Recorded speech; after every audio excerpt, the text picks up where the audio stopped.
Hi and welcome to my channel and in fact welcome to our channel क्योंकि अब ये मेरा नहीं है, सिर्फ हम सभी का एक तरह से। और ऑब्वियसली ये वर्ल्ड के पर्सपेक्टिव से ही मैं वीडियोस बना रहा हूँ। अब आज का जो हमारा टॉपिक है वो बहुत कह सकते हैं बहुत क्रूशियल मौके पे हमें काम देता है कि कैसे डिसाइड करें दो चीज़ों के बीच में, एडिक्शन एंड पैशन। एडिक्शन मैं एक्सप्लेन करना चाहूँगा किसी भी चीज़ की लत, वेराज पैशन की अगर हम बात करें तो किसी भी चीज़ का जुनून। सो यहाँ पे बात आती है कि एडिक्शन और पैशन में डिफरेंस क्या है। एडिक्शन मुझे लगता है कि एक ऐसी चीज़ है जो हम प्रोफेशन में यूजुअली नहीं बदल सकते, बट पैशन एक ऐसी चीज़ है जो हम बदल सकते हैं प्रोफेशन में, आमतौर पे बदलते भी हैं। अभी जहाँ तक बात रही कि इंडिया में अगर हम देखें तो आजकल सिर्फ एक एजुकेशनल बेस्ड माहौल बन गया है कि एजुकेशन बेस्ड पे ही हम किसी को भी रेट करते हैं। अगर उसके परसेंटेजेस अच्छे आ रहे हैं तो फिर वो है ग्रेट, भले उसको नॉलेज कम हो उस बंदे से जो कि कम परसेंटेज ला रहा है। वेराज जब कम परसेंटेज वाला ज़्यादा नॉलेज जानता हो उसको, बट थोड़ा सा डिफरेंट फील्ड में हो, तो फिर उसको सुनाया जाता है आमतौर पर हम देखें इंडिया में। तो ये कल्चर पे भी डिपेंड करता है, हालांकि हाँ इंडिया का एक माइंडसेट है, उसी हिसाब से हम सोचते हैं यूजुअली। अब बात रही कि अब इन पे थोड़ा सा डीप जाएं अगर हम, तो एडिक्शन की पहले बात करते हैं। एडिक्शन अगर हम देखें तो आपने नोटिस किया होगा कि किसी बंदे को एक मान लीजिए किसी को क्रिकेट की एडिक्शन होती है, किसी को इवन पढ़ाई की एडिक्शन होती है। थोड़ा सा मतलब ऑकवर्ड लगता है कि पढ़ाई की किसी को एडिक्शन कैसे हो सकती है, वो कि सच्चाई है, किसी को भी एडिक्शन नहीं होती उसकी, बट देखें तो होती है बहुत लोगों को कि वो सिर्फ पूरे दिन पढ़ते रहते हैं। तो इंडिया में अगर आप देखें तो केसेस बहुत ज़्यादा हैं ऐसे कि सुसाइडल केसेस, जो सुसाइड सबने किया है इसीलिए सिर्फ क्योंकि उनके ऊपर प्रेशर ज़्यादा आ गया था, क्योंकि वो उतना कम्पीट नहीं कर पा रहे थे उनके साथ जिनको एडिक्शन थी। और एडिक्शन वालों का ये हुआ है कि वो कई ऐसे हैं जो पढ़ते पढ़ते ही मर गए। तो हमें हर चीज़ का समझना चाहिए कि किसी भी चीज़ की एडिक्शन कई बार हमें नुकसान देती है, चाहे वो किसी भी चीज़ की मैं कहूँगा, ये भी सच है।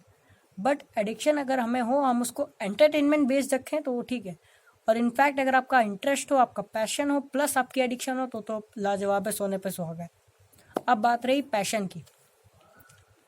पैशन अगर हम देखें तो इसके लिए बहुत सारे एग्जांपल्स हैं। अगर आप देखें पैशन बेस्ड अगर आप जाएं तो बॉलीवुड में आप देखें शाहरुख खान बहुत बड़ा एग्जांपल है, जिस स्टेज से उन्होंने उठ के उसकी अपने पैशन को अपने प्रोफेशन में बदला और कंट्री के लिए आज क्या से क्या कर गए, आप देख सकते हैं। और सेम चीज़ मैं कहूँगा कि अभी हमारे इंडियन क्रिकेट टीम के कैप्टन विराट कोहली को देखें अगर आप, तो पैशन था उनका, एडिक्शन नहीं थी, सिर्फ पैशन था। पैशन को प्रोफेशन में उन्होंने बदला और आज कंट्री के लिए वो क्या क्या नहीं कर रहे हैं मुझे कहने की कोई ज़रूरत नहीं है। मुझे लगता है एक्सप्लेनेशन की उनको कोई ज़रूरत नहीं है। प्लस सेम अगर आप पर्सपेक्टिव से बात करें तो ऐसे एक नहीं आपको हज़ारों एग्जाम्पल मिल जाएंगे। ऐसा हुआ है लोगों के साथ, वही मैं रियल लाइफ एक्सपीरियंस से सबके बता रहा हूँ, शेयर कर रहा हूँ। और अगर आप बात करें कुछ एडिशनल फैक्ट्स की, तो आज मैं आपको बता रहा हूँ कि एक बार एक टेस्ट हुआ था जिसमें जो I think was held by Albert Einstein perhaps, उन्होंने करवाया था।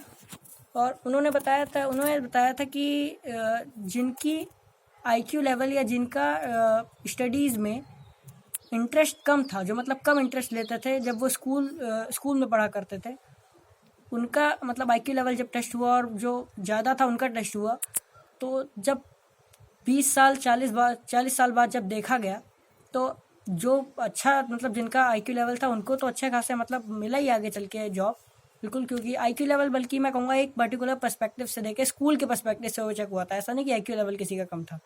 ये भी आप कंसिड्रेशन थोड़ा ध्यान से करें। ये नहीं मैं कह रहा कि उनका आईक्यू लेवल कम था, मेरा मतलब है कि स्कूल के पर्सपेक्टिव से, एजुकेशन के पर्सपेक्टिव से उनका कंपैरेटिवली कम था। तो देखा गया कि जो नौकरी कर रहे थे वो उस कंपनी में नौकरी कर रहे थे जिनके मालिक वो लोग थे जिनका आईक्यू लेवल एजुकेशन के पर्सपेक्टिव से उस टाइम पे कम था। ये बहुत बड़ा फैक्ट है कि इम्पॉर्टेंट ये नहीं है कि आप किस फ्रेम ऑफ माइंड से मतलब निकल नहीं पा रहे हैं और एक जगह पर कुछ स्टिक हुए पड़े हैं, वो मैटर नहीं करती हैं चीज़ें, बिल्कुल। इम्पॉर्टेंट ये है कि आप आगे चल के किस तरह से खुद को टाइम कर रहे हैं, किस हिसाब से आप जानते हैं कि मेरी स्ट्रेंथ्स क्या है, मेरी वीकनेसेस क्या है, उस हिसाब से खुद को एनालाइज कर रहे हैं, आगे चल के खुद को चेंज कर रहे हैं, अपने मतलब गोल्स को और हर चीज़ को। बस यही चीज़ें हैं, इससे आपको मोटिवेशन मिलती है। जैसा मैंने कहा था अपने आई थिंक सेकेंड वीडियो में, मोटिव अगर नहीं होगा लाइफ का तो कोई मतलब नहीं है उसका, ये रियलिटी है। और इसीलिए मैं कहूँगा कि मोटिवेशन बहुत इंपॉर्टेंट है। और मोटिवेशन इज़ टेम्परेरी, मैं कहूँगा इंस्पिरेशन इज़ परमानेंट। मोटिवेशन एक ऐसी एनर्जी है जो बाहर से अंदर आती है, इंस्पिरेशन है एक ऐसी एनर्जी है जो अंदर से बाहर जाती है। तो जो अंदर से बाहर जा रहा है उसको ख़त्म आप नहीं कर सकते हो ईजिली। तो ये बहुत इंपॉर्टेंट है और इन सब चीज़ों पे आप ध्यान दीजिए। बाकी अब लॉकडाउन का टाइम है तो अब थोड़ी सी छूटें तो मिली हैं आज से। मैं आपको कुछ अगर एडेड कुछ चीज़ बताऊं तो मुझे लगता है कि ये शायद बेस्ट यूटिलाइजिंग पीरियड है। अभी स्टडीज़ की बात करें तो ऑनलाइन स्टडीज़ शुरू हो गई हैं, उसके लिए आप ध्यान दे सकते हैं। प्लस अगर आप कहीं जॉब करते हैं या फिर कहीं भी आप किसी भी फील्ड में आप अगर हैं तो ये आपके लिए एक अच्छा मौका है खुद को समझने का कि हाँ ये मेरी स्ट्रेंथ्स हैं, मेरी वीकनेसेस हैं। यहाँ पे मैंने मतलब मैं कहूँगा कि स्ट्रेंथ्स और वीकनेसेस तो ज़रूर आप हमेशा, मैं एक बात बताऊँ अगर आपको, स्ट्रेंथ्स वीकनेसेस हमेशा आप देखिए, बट साथ में एक और चीज़ उसमें जोड़ लीजिए कि ये मेरी गलतियाँ हुई। ये तो आप स्ट्रेंथ्स वीकनेसेस तो अपने आप नेचर और हर चीज़ के हिसाब से आपके एबिलिटी के हिसाब से देख रहे हो, बट प्लस जो आपकी मिस्टेक्स हुई उनको अगले टाइम आपको स्ट्रेंथ्स पे कैसे बदलना है, उन पे भी आपको देखना पड़ेगा। वो मिस्टेक्स आपको नहीं करनी है। तो एनालिसिस हर वे में मल्टीपल एस्पेक्ट से चीज़ों को देखने का नज़रिया ही एक कॉमन पर्सन और एक लेजेंड में डिफ्रेंशिएट करता है। और मैं वही कहूँगा कि बहुत ज़रूरत है आजकल लोगों को।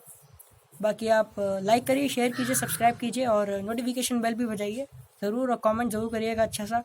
बाकी मैं ट्राई करूँगा कि आगे और भी बढ़िया और बेहतर लंबा वीडियो थोड़ा बनाऊँ।